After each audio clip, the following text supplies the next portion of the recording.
Hello friends, मैं से doctor Salman Naseer. दोस्तों, आप लोगों ने सुना होगा कि हर दवा को आप अपने डॉक्टर की सलाह से ले या डॉक्टर का मशवरा जरूर ले दवा लेने के वक्त में।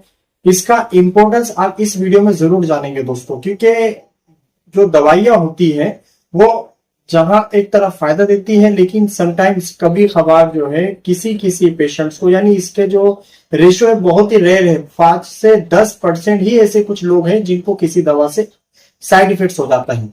तो इस वीडियो में आप लोगों को मैं यही बताऊंगा कि दवाओं का साइड इफेक्ट्स क्यों हो जाता है, उससे कैसे बचाव किया जा सकता है, और इसका कितना इंपॉर्टेंस है कि हमको ये सब चीजें पता होना चाहिए। दोस्तों, इसीलिए अभी से इस क्लिप को लाइक कीजिए, चैनल को भी हमारे सब्सक्राइब कीजिए, क्योंकि हेल्थ से जुड़े कंटेंट हम लोग ऐसे प्रोवाइड करते रहते हैं।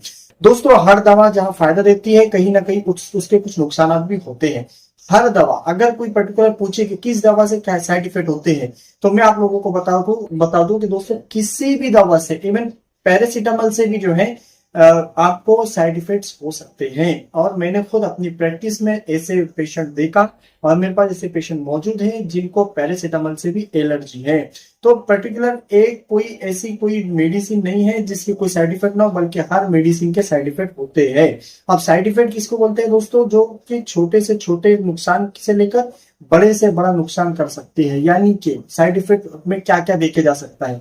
अगर हम बात करेंगे साइड इफेक्ट में क्या क्या हो सकता है, एक नॉर्मल ईचिंग हो सकती है बॉडी के अंदर, ये खुजली जिसको हम कह सकते हैं, ईचिंग हो सकती है, बर्निंग हो सकती है, जलन हो सकती है, और जो लिप्स हैं वो उसमें स्वेलिंग आना, या फिर चेहरे पर स्वेलिंग आ जाना, धीरे धीरे इस तरह से पूरी बॉडी के अंदर एनाफाइलेक्सिक शॉक जिसको हम कह सकते हैं, या जिसको सांस लेने में तकलीफ होना, बेहोश हो जाना, या ब्लड प्रेशर का बिल्कुल डाउन हो जाना, या फिर ब्लड प्रेशर का अचानक से बढ़ जाना, और या इस तरह के जो सिम्टम्स है, ये थोड़े से लेकर बहुत ज्यादा तक अलग अलग ये सारी चीजें साइड इफेक्ट्स में, रिएक्शन के अंदर देखे जा सकते हैं।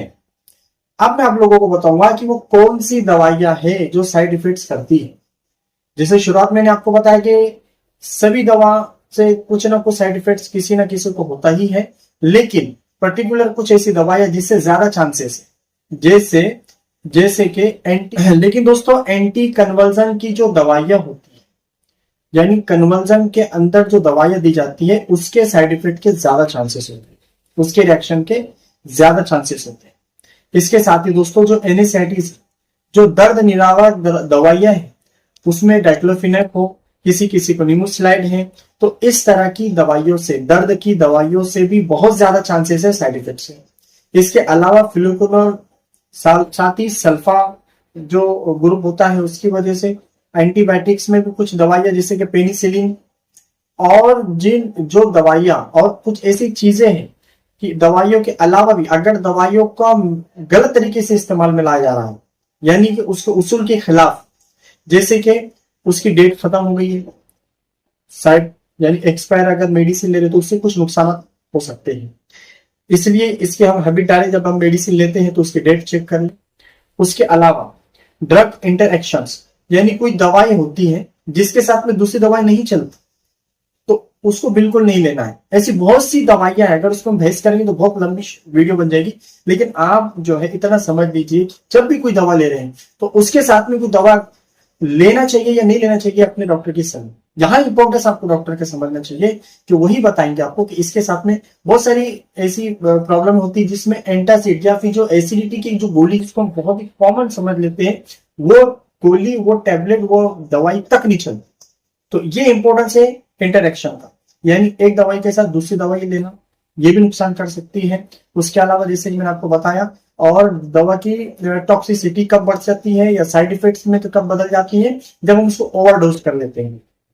जो उसका डोज है, रिकमेंड किया गया है, उससे ज्यादा का ले ले रहे तो भी नुकसान कर सकता है। सिंपली जो हो सकता है, एक तो अर्टिकेरिया, जिसको पित्ती उछलना कह सकते हैं, वैसे पूरे रेशेज जो है बॉडी के अलग अलग हिस्से में आ सकते हैं। जब भी किसी पेशेंट को इंजेक्शन दिया जाता है, ऐसे वक्त में भी जो है तो साइड इफेक्ट्स देखे जा सकते हैं, इंजेक्टेबल के साइड इफेक्ट्स देखे जा सकते हैं। ऐसे में पेशेंट को अचानक से चक्कर आना, और उसकी आंखें जो अलग सिम्टम्स दिखाई देंगे, ब्लड विजन जिसको हम कह सकते हैं, धुंधला दिखाई देना। उसके अलावा पेशेंट अनकॉन्शियस भी हो सकता है। कभी कभी पेशेंट के जो लिप्स है या फिर उसके हाथों के अंदर इचिंग है और किसी तरह की जो है स्किन के अंदर कुछ चेंजेस दिखाई देना, इस तरह के कुछ रिएक्शन होते हैं जिसमें अर्टिकेरिया एक कॉमन चीज है। उसके अलावा एनाफिलेक्सिस शॉक जो है ये सबसे हाई किस्म का जो है रिएक्शन माना जाता है।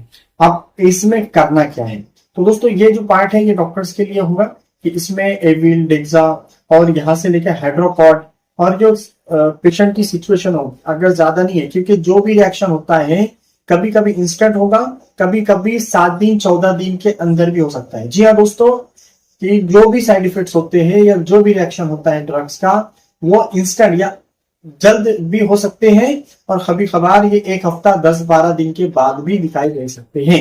ये चीज याद रखिए। तो उसके मुताबिक ट्रीटमेंट होगा और जिस तरह की प्रॉब्लम है, कभी कभी सांस लेने में तकलीफ बढ़ जाती है तो उसके मुताबिक ट्रीटमेंट होता है।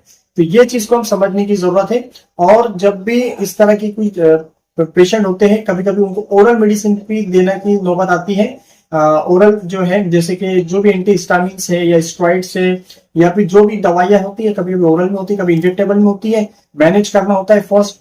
और कभी कभार ऐसा रिएक्शन होता है जैसे कि मैंने आपको बताया एनाफिलेक्सिस जो शॉक होता है, तो वो रिएक्शन के अंदर तो हॉस्पिटलाइज करना, पेशेंट को हॉस्पिटल में एडमिट करने की नौबत आती है, जहां एडेनिल नाम का इंजेक्शन सिर्फ और सिर्फ डॉक्टर की निगरानी के अंदर एक्सपर्ट जो है स्टाफ के सामने जो है वो लगाया जाता है, क्योंकि उसको वॉच रखना बहुत जरूरी होता है। वहां तक की नौबत जा सकती है और इवन कभी कभार पेशेंट की डेथ भी हो सकती है। रिएक्शन होना, साइड इफेक्ट्स होना कॉमन चीज नहीं है, कभी कभी भयानक भी हो सकता है। इसलिए हमेशा अपनी दवाइयां डॉक्टर से कंसल्ट करें, अपने डॉक्टर से मशवरा लेते रहें और हर मामले में जो है आप हमेशा एक ऑथेंटिक डॉक्टर से ही जो है मशवरा करें। तो ये था दोस्तों दवाइयों के रिएक्शन के बारे में अहम जानकारी।